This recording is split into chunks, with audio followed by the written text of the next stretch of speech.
Thank you for joining me and the ODEON Cinema to talk about your fantastic film, The Batman. My pleasure. Can you tell us what it's about? It's an early years Batman. It's not an origin tale. We've seen a lot of origin tales. What I wanted to do instead was focus on a year 2 Batman and to really lean into this idea of him being the world's greatest detective, which is really from the comics but hadn't been done in the movies. Watching him go on this path, sort of in the pursuit of this serial killer, is something I think allows the movie to actually be not only sort of exciting and suspenseful, but also kind of scary in places. And so in that way, it feels like a different Batman. I'm vengeance. What was it like putting on your costumes for the first time? It's funny being an adult who's done a decent amount of movies and you're like, oh yeah, I'm just gonna, oh my God, I'm Catwoman. It's nuts. If we don't stand up, no one will. You occasionally catch glimpses of your shadow on the floor and you just see 2 little ears popping up. You're like, wait, hold on a sec.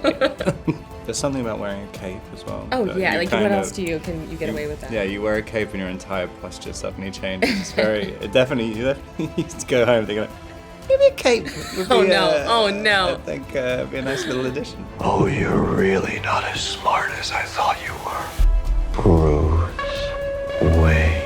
You played the Riddler. How did you find playing such a dark character? In retrospect, a ton of fun. While the film makes enough contact with reality that I think it's truly scary, there was also an element where I was like, I mean, I get to be the guy who terrorizes Gotham? How cool is that? I'm just here to unmask the truth about this cesspool we call a city. You're part of this too.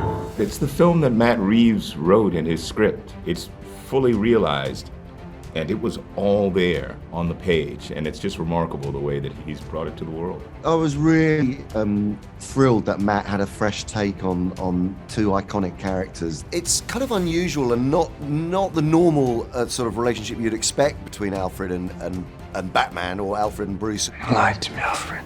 The heart of their relationship is not easy, and I think that was what really appealed to me. We were going for it and trying to do something special and something with all the spectacle that you would expect from a Batman film, but also something really beautiful. The bat and the cat. It's got a nice ring. A new friend of yours? I'm not so sure. If you could sum up the film in 3 words, what would they be? Dark mystery party. Suspenseful, emotional, and thrilling. 3 words. It's visceral, it's psychological. That's 2. Immersive. Brutal but hopeful. It's the Batman. Selena, don't throw your life away. Don't worry, honey.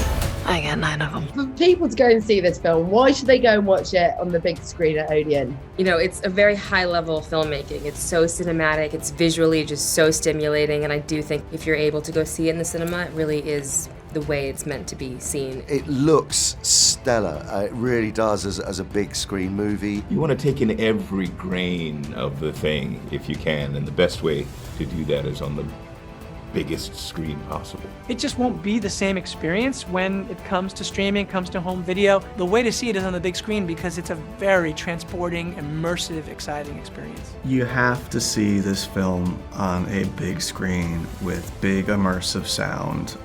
You will be glad you did. It's strange to be in the movie and then just be completely, I mean, from the first shot, it's like, oh, I'm just watching a movie. Yeah, it's incredibly immersive. It's just unbelievable craftsmanship, and it kind of, really deserves it.